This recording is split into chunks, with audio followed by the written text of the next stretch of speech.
Bonjour à tous.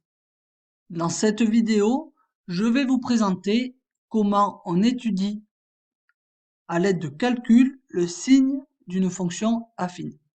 La question va consister à réaliser le tableau de signes de f de x égale 4x plus 3. Remarquez d'ores et déjà que la fonction f est bien affine, puisque son expression f de x s'écrit sous la forme mx plus p, avec m égale 4 et p égale 3.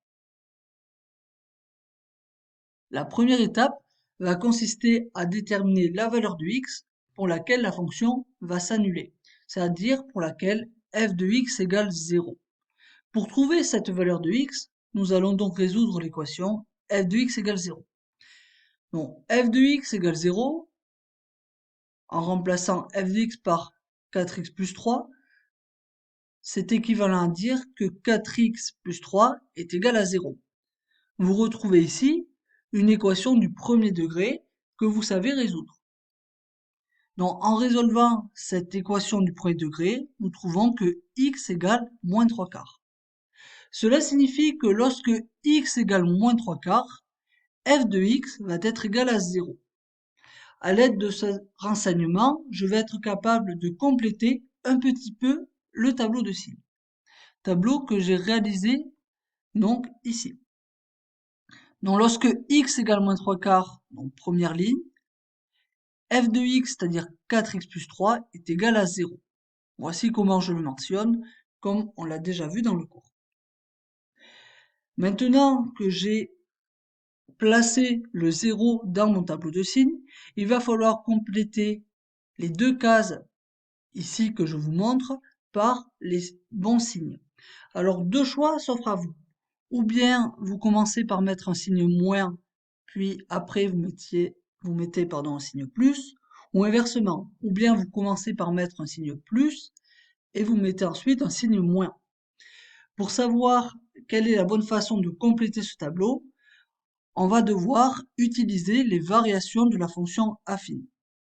Donc, je vous relis un petit peu l'encadré que nous avons déjà étudié dans un chapitre précédent. Donc, si je me donne une fonction affine définie par l'expression f de x égale mx plus p, m étant le coefficient directeur et p l'ordonnée à l'origine, alors si le coefficient directeur est strictement positif, la fonction affine est croissante sur R, tandis que si le coefficient directeur est strictement négatif, la fonction affine est décroissante sur R. Donc revenons à notre fonction. Ici, on sait que f de x égale 4x plus 3. Donc vous voyez que le coefficient directeur, il vaut 4. Il est donc strictement positif.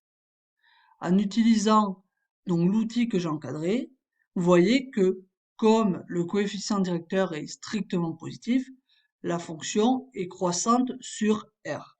Donc je sais ici que ma fonction affine est croissante. Autrement dit, si je trace sa courbe représentative qui est une droite, cette droite va monter. Donc c'est ce que j'ai fait ici dans la fenêtre graphique que vous voyez à l'écran. Donc vous voyez ici que effectivement la droite qui représente ma fonction petit f, elle monte. Vous voyez en particulier qu'elle coupe l'axe des abscisses en ce point-là. Et l'abscisse de ce point-là va correspondre à la valeur de moins 3 quarts que l'on a trouvé précédemment. En effet, vous voyez que ici, pour x égale moins 3 quarts, l'image vaut 0. Donc vous voyez ici que dans un premier temps, la fonction va être négative, elle va valoir 0 pour x égale moins 3 quarts, et dans un second temps, elle va être positive. Donc, sur l'intervalle moins infini, moins 3 quarts, la fonction va être négative, tandis que sur l'intervalle moins 3 quarts plus infini, la fonction va être positive. Au final, on peut compléter le tableau de signes. Il faut donc, dans la première case, mettre le signe moins. Dans la seconde case, mettre le signe plus. Et l'on a réalisé ici le tableau de la fonction affine petit f définie par l'expression 4x plus 3.